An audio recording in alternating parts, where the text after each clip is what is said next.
graça e paz. Eu quero compartilhar um texto da Palavra de Deus que está em Hebreus 12, 14. Lá está escrito: segui a paz com todos e a santificação, sem a qual ninguém verá a Deus. Vou repetir: segui a paz com todos e a santificação, sem a qual ninguém verá a Deus.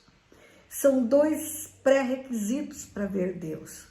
São duas condições, são duas determinações bíblicas como indispensáveis para que possamos encontrarmos frente a frente com Deus. Veja bem, está escrito sem a qual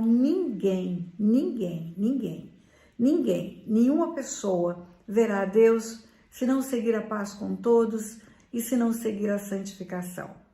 E nós temos dado muita ênfase para a questão da santificação.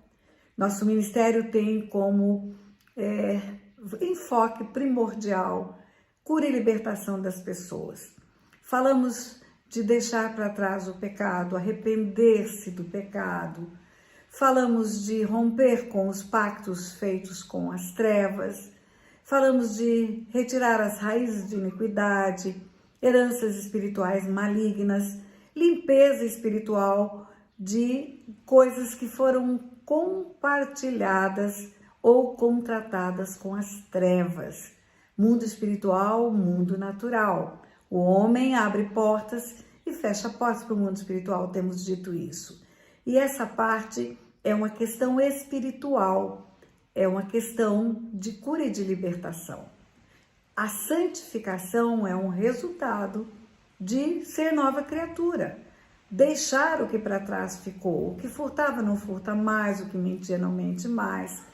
Em resumo, não fornica mais, não adultera mais, torna-se uma nova criatura, rompe com as trevas, é resgatado do império das trevas para o reino da luz. Essa é a parte da santificação, é buscar fugir de tudo aquilo que tem aparência do mal, é buscar caminhar nos caminhos do Senhor, na retidão do Senhor, é procurar ser uma pessoa limpa, íntegra, como obreiro que não tem do que se envergonhar, é andar viver um novo tempo. Mas a primeira parte desse versículo fala de coisas que não são espirituais, fala de uma decisão de vida, fala de uma escolha do homem. Seguir a paz com todos é a primeira parte. Seguir a paz com todos é uma escolha do homem. E não é com algumas pessoas, não é seguir a paz com uns poucos, seguir a paz com um ou outro, não. Seguir a paz com todos, com todos. Para podermos ter um encontro com o nosso Deus, nós precisamos vivenciar a paz. Essa paz que Jesus trouxe para nós. Ele veio para reconciliar todas as coisas com o Criador. Ele não veio para julgar o mundo, ele veio para salvar o mundo. Ele não veio para julgar os que estavam perdidos, os que estavam no vale da sombra da morte. Ele veio resgatar das trevas para a luz. Ele é o príncipe da paz. Ele nos ensina a chegarmos nos lugares e dizermos: a paz do Senhor seja nessa casa. A palavra de Deus nos ensina em Colossenses capítulo 1, que naquela cruz, pelo sangue dele, o Pai reconciliou consigo mesmo todas as coisas, tanto as que estão na terra, quanto as que estão no céu. Isso está em Colossenses, capítulo 1, versículos 19 e 20. O sangue de Jesus reconcilia céus e terra com Deus. Ele veio para trazer essa reconciliação. E como é que nós podemos seguir a paz com todos? Tem algumas regras. Nós devemos fazer pontes e não muros. Não devemos fazer muros de separação. Não devemos fazer muros que nos impedem de chegar até a outra pessoa e de impedir que ela chegue até nós. Nós devemos fazer pontes, estabelecer pontes para a reconciliação com os nossos pais, quando temos a certeza de que sem essa reconciliação nós não vamos cumprir o versículo bíblico dos 10 mandamentos que diz: honra teu pai e tua mãe, para que se prolongue os dias na terra que teu Deus te dá e te vá bem. E veja bem, tomando por base esse versículo, honra teu pai e tua mãe, que é um dos 10 mandamentos, você vê que não há uma condição estabelecida para honrar pai e mãe. Não está escrito honre teu pai e tua mãe se eles forem bons, se eles forem amáveis, se eles forem cuidadosos com você. Não, é um versículo onde há uma determinação de Deus de haver uma ponte entre nós e os nossos pais. Quando você vai para Malaquias, o último versículo, último capítulo do Novo Testamento, nos últimos versículos, lá está escrito que se não houver a conversão do coração dos pais aos filhos e dos filhos aos pais, ele viria, o próprio Deus viria e feriria a terra com maldição. Então, essa conversão do coração dos pais aos filhos e dos filhos aos pais nada mais é do que reconciliação, nada mais é do que pontes familiares. A palavra de Deus nos ensina que o que Deus mais odeia é contenda entre irmãos, contenda entre irmãos, e isso é comum nas famílias. Temos recebido inúmeras mensagens mostrando que o povo de Deus vive a contender, exatamente o contrário daquilo que a Bíblia ensina, que não deveríamos viver a contender, mas deveríamos ter um espírito de conciliação. A palavra de Deus nos ensina em Gálatas que o fruto do Espírito, que é produzido em nós pelo Espírito Santo, começa com amor, vem também alegria, mas vem lá a paz, vem também o domínio próprio. Nós podemos não brigar se tivermos domínio próprio, nós podemos viver uma vida de paz com todos. Essa é a vontade do Pai. Divisão entre igrejas, divisão entre denominações, divisão entre bandeiras, entre placas denominacionais. Isso fere o coração de Deus, isso afronta a palavra de Deus. Há um só corpo, há uma só igreja, há um só povo de Deus na face da terra. Há um só Deus e há uma só igreja. Jesus não vem para buscar várias igrejas, ele vem para buscar uma igreja só, comprada com o seu sangue. É óbvio que nós nos reunimos separadamente, de acordo com aquilo que queremos aplicar ou que temos chamado de Deus, mas é como uma família, como uma grande família, onde cada filho mora na sua própria casa, mas não deixa de terem o mesmo sangue, de terem a mesma raiz familiar. Assim é o povo de Deus e assim deve ser o povo de Deus. Essa contenda entre irmãos que acontece no nosso meio, ela é dolorosa para o pai. Se você é pai e tem 2 filhos que vivem a contender, eu imagino como fica o seu coração. Eu imagino a dor que você sente por isso.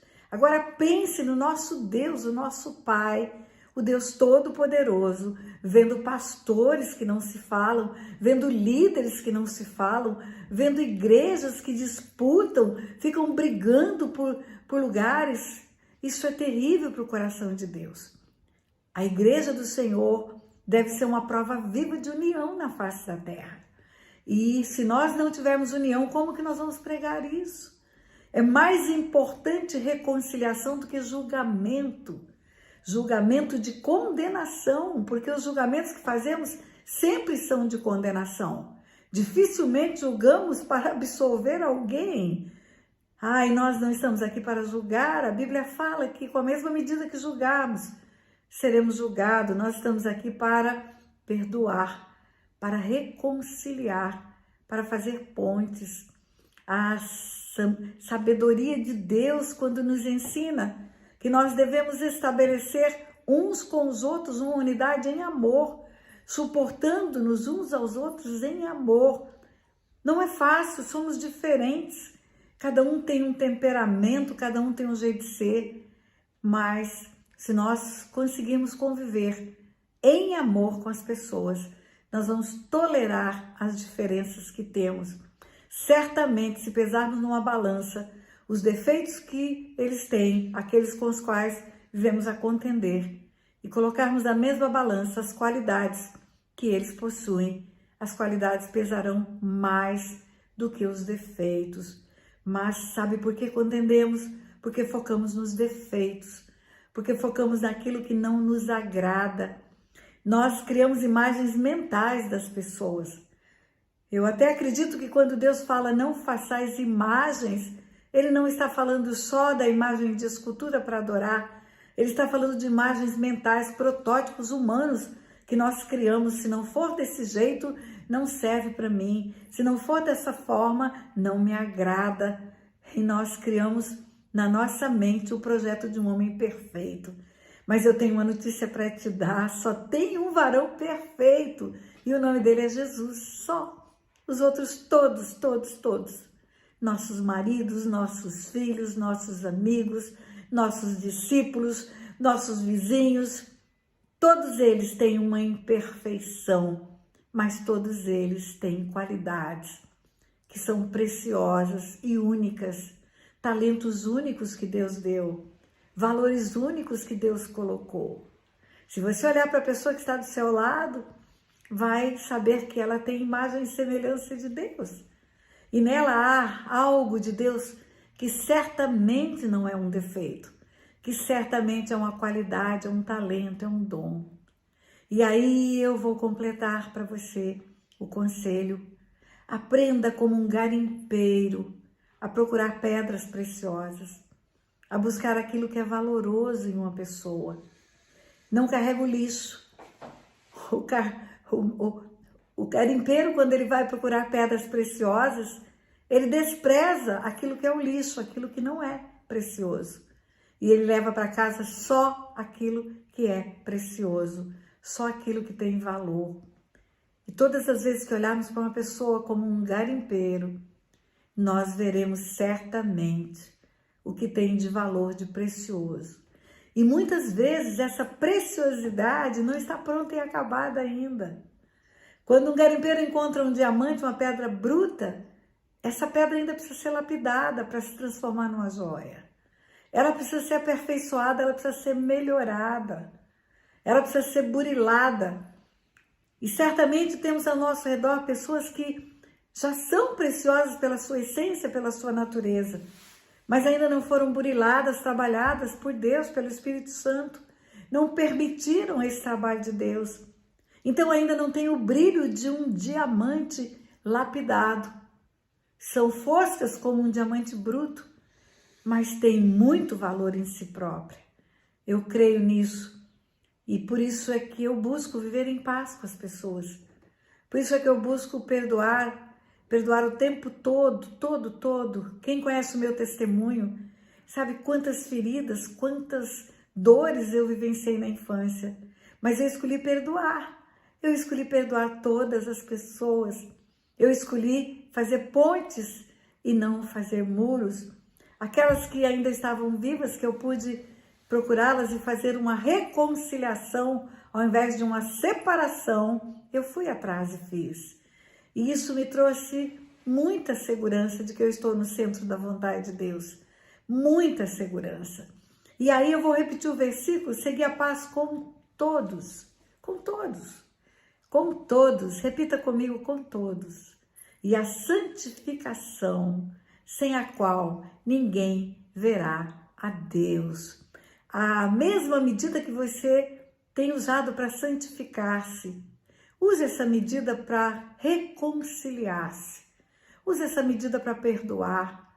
Use essa medida para não julgar com condenação, mas estabelecer perdão. Não ser um acusador. Eu tenho dito que, e ser um intercessor em lugar de acusador. Eu tenho dito que no mundo espiritual tem dois ministérios, só dois. O de acusação e o de intercessão. O de acusação é praticado por Satanás, o nosso acusador. E o de intercessão é praticado pelo Espírito Santo, pelo Filho de Deus que intercede por nós também diante do Pai. Então, com quem nós vamos nos associar? Nós vamos nos associar com os acusadores ou nós vamos nos associar com aqueles que intercedem para que a vida seja transformada? Nós vamos nos associar com os apedrejadores, aqueles fariseus que queriam apedrejar a mulher pega em flagrante adultério, ou vamos nos associar com Jesus, que perdoa aquela mulher, dá uma nova oportunidade e não a acusa, não a condena, mas diz para ela: vai, não peques mais. Ou seja, tem um futuro para você. O teu passado não é determinante da sua eternidade.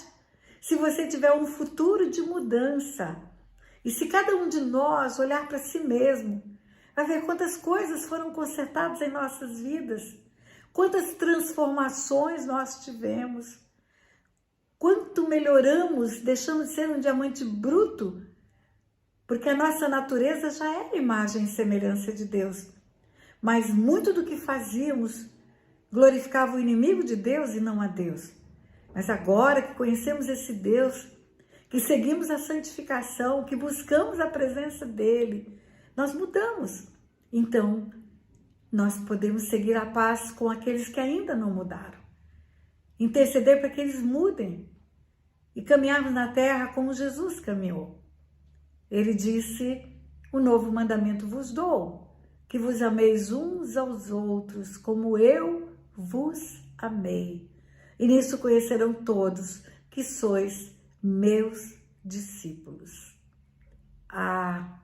Que essa palavra seja, pelo Espírito Santo, levada ao teu coração para produzir uma boa semente e posteriormente um bom fruto. Em nome de Jesus. Amém.